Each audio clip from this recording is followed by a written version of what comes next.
Salut, c'est Jennifer d'Ocha. Pour faire un podcast connu, il faut le faire connaître. Ça paraît évident dit comme ça, mais ça n'est pas si facile. C'est pourquoi chez Ocha, nous avons développé tous les outils pour t'aider à propulser ton émission. Plus qu'un hébergeur, c'est une plateforme unique pour promouvoir et analyser ton podcast. Aujourd'hui, on réunit la plus grande communauté française de podcasteurs indépendants et professionnels. Et depuis notre création, 98% d'entre eux sont satisfaits. Pour en savoir plus, rejoignez-nous sur osha.co, AUSHA.co. À bientôt et bonne écoute de votre podcast.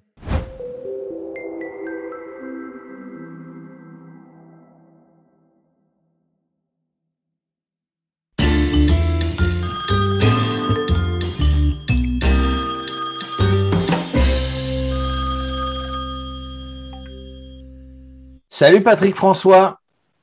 Salut Jérôme, bonjour Radio Cyclo. Comment ça va pendant ces mois de juillet-août là? Tu fais du vélo un peu toi? Ouais, très bien. Ouais, d'ailleurs, je suis en train de préparer un road trip, un vélo road trip. Je vais partir là dans quelques jours sur une petite rando que je fréquente assez, de 800 km en quelques jours. Voilà. Histoire de faire tourner les jambes. Alors dis donc, je voulais m'entretenir avec toi parce que je voulais parler avec toi, on va dire, de l'ancêtre ou presque en France de l'ultra-distance qui s'appelle le Raid Provence Extrême que tu avais créé en 2004, qui a été arrêté pour des raisons que tu vas nous expliquer, mais que tu as l'intention de remettre en route en 2022. Absolument. C'est circonstanciel. C'est parce que nous nous sommes rendus compte que l'ultra était un mot maintenant beaucoup plus commun qu'il ne l'était à l'époque. C'est-à-dire que énormément de gens s'y intéressent, de sportifs, qualifiés ou moins bien qualifiés, mais peu importe. La variante du bikepacking s'est imposée là-dessus avec l'effet de mode que l'on connaît. Donc, j'ai été sollicité à plusieurs reprises par des gens qui sont des pratiquants d'abord et qui m'ont dit mais dis donc, pourquoi le Raid Provence Extrême n'existe plus? Il a toujours sa place dans le calendrier ultra et puis en fait c'est vraiment une épreuve d'expérience. On a aimé y participer, surtout que les meilleurs pratiquants ultra d'Europe, voire du monde, sont venus sur le Raid Provence Extrême. Ils l'ont remporté, ils l'ont gagné. Et je me suis dit qu'après un break d'un peu plus de 5 ans, puisque la dernière édition a eu lieu en 2015, eh bien pourquoi pas repartir en 2022. Voilà, c'est une opération circonstancielle, disons. Alors, c'est une opération circonstancielle. Alors, tu l'avais créé en 2004, il y a eu beaucoup. Alors, on va dire, le thème, entre guillemets, c'est environ 600 km sur une journée ou une journée et demie. Et c'est donc en Provence, sur des routes que tu connais bien. Oui, et que le monde entier nous envie d'ailleurs.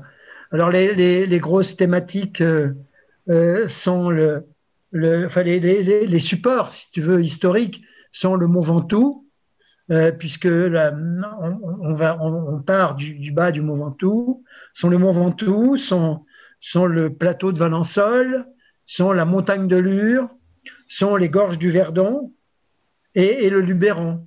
Donc, si tu veux, il y a tout un cheminement au travers de paysages totalement fantastiques qui en font un des 600 km, à mon avis, les plus spectaculaires qui soient. Spectaculaire et recherché. Ouais, recherché. Tu as dit que ça s'était arrêté en 2015 et donc tu as dans le projet de le reprendre. Combien il y avait de participants à l'époque? Parce que, donc on le redit, c'est un ancêtre, c'est une des 2 ou 3 premières rando ultra-distance qui était existante sur la France. Eh ben, c'était la seule en France. À l'époque, la première en France qui a eu lieu sur la France, c'est une épreuve qui partait du Liechtenstein et qui arrivait à Isola 2000. C'était la XX Alps, qui avait été créée par un ancien champion de ski qui s'appelle Andreas Wenzel, qui est un très bon copain, et que je lui avais donné un super coup de main. On avait travaillé ensemble sur 2003 notamment, sur la première XX Alps, qui était quelque chose de phénoménal. Il y avait 2300 km, 50 cols, près de plus de 50 000 mètres de dénivelé. Il y avait 7 partants, dont les meilleurs mondiaux, qui étaient là au départ de la XX Alps. Ça avait été complètement extraordinaire.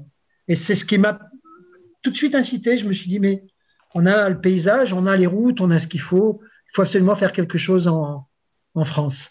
Et donc, l'année suivante, en 2004, Andy Wenzel, d'ailleurs, était venu, avait participé. On avait créé le Raid Provence Extrême. Donc. Et à l'époque, il y avait 2 autres épreuves qui existaient. La XX Alpes, ça a continué aussi en 2004 et en 2005. D'ailleurs, j'ai encore travaillé sur la XX Alpes avec Andy. Et puis, il y avait 2 autres épreuves qui existaient. C'était la Rata, la Race Across the Alps en Autriche, et le Glocknermann, qui est le Glocknermann, qui est, je crois, la première épreuve ultra qui ait jamais eu en Europe. Et donc, dans les cols autrichiens, exclusivement. Donc, et ensuite, pratiquement simultanément au Raid Provence Extrême, 2 ans après, est venu la Race Around Slovenia, le Tour de Slovénie, puisqu'il y avait 2 Slovènes qui étaient absolument fabuleux. L'un s'appelait Marco Ballo, qui a disputé souvent la Race Cross America, et le second, c'était Juraj Robic, qui a été très longtemps le meilleur ultra cycliste du monde, qui a gagné plusieurs fois la Race Cross America, et qui est décédé d'ailleurs suite d'un accident. Et donc, ils avaient créé la Race Around Slovenia. Mais le Raid Provence Extrême est resté longtemps en France la seule épreuve.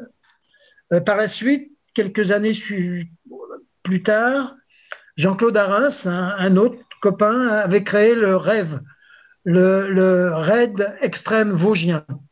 Donc, tout l'école, le grand ballon. C'est lui qui avait fait découvrir d'ailleurs au monde cycliste la fameuse planche des belles filles. La planche des belles filles que le Tour de France a parcouru depuis à plusieurs reprises. J'allais dire qu'il sert maintenant souvent au Tour de France. Alors, en relançant là en 2022 le raid Provence Extrême, tu relances aussi avec d'autres un espèce de challenge où tu lances un challenge européen avec des race across, donc la race across Belgium peut-être, tu vas nous le dire, et d'autres race across. Oui, c'est clair. Parce que c'est bien, nos pratiquants viennent beaucoup d'Europe. Je pense qu'on aura quelques Nord-Américains également qui seront là, mais viennent beaucoup d'Europe. Et donc, j'ai pensé que l'idée européenne était une bonne chose. Donc, les contacts sont très avancés auprès de la Race Cross Italie, auprès de Michel Musso, là, qui est actuellement d'ailleurs termine sa Race Cross Belgique, oui. Race Cross Belgium se termine là dans les heures qui viennent. Au moment où on parle, je veux dire, l'enregistrement, ça sera diffusé plus tard, mais voilà. Et puis, on pense aussi peut-être à faire quelque chose avec les Allemands, avec Race Across Germany. Donc, parce que on respecte des plages d'1 mois entre chaque événement. 1 mois ou un petit peu plus, de manière à permettre aux participants, aux concurrents de récupérer, quoi.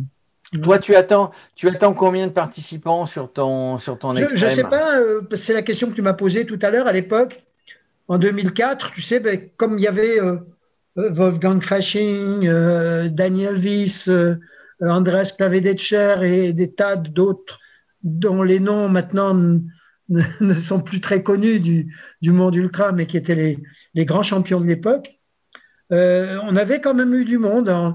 Je pense que sur la première édition en 2004, on avait environ 40 participants, ce qui est énorme pour l'époque, parce que c'était tout nouveau, c'était un truc totalement inconnu, quoi. Hein? Et puis ensuite, on a tourné entre 40 et... C'est les années où il n'a pas fait beau, parce qu'on a eu des années où il y a eu une météo pourrie. Donc les années où il n'a pas fait beau, on avait un petit peu moins. Mais les années où ça a super bien marché, on était à 60-70 participants. Ceci dit, il faut dire qu'à l'époque, dans le début des années 2000, il y avait très peu de participants qui pratiquaient le bikepacking, c'est-à-dire la non-assistance. C'est-à-dire que pratiquement tout le monde avait son véhicule d'assistance avec tout un format technique de support et de soutien. C'est le Raid Provence Extrême est né comme ça. Et puis par la suite, bien évidemment, on a intégré la catégorie grand randonneur, qui est devenue effectivement bikepacking. Alors, je résume. Un challenge européen, le Raid Provence Extrême qui aura lieu en 2022, on est à peu près la date, on ne dit pas encore tout, mais ça sera début juin. Et puis bah, une activité vélo pour toi qui est toujours bah, sur toutes les routes. Et quand tu n'es pas sur les routes, tu es dans les réunions, tu es dans les instances bah, pour faire avancer tout ce qui devrait bien se passer au niveau du vélo. Voilà, bah, Radio Cyclo sera là, évidemment. Si C'est pas sur... prévu, traditionnellement, le Raid Provence Extrême, c'est toujours déroulé le week-end de Pentecôte. Donc, c'est une date qui va être une date un petit peu, parce qu'on envisage de le poursuivre les années futures, bien évidemment. On ne va pas relancer ça pour un an. Et donc, le week-end de Pentecôte en 2022 va être à l'issue de la première semaine de juin, c'est-à-dire les 4, 5 et 6 juin.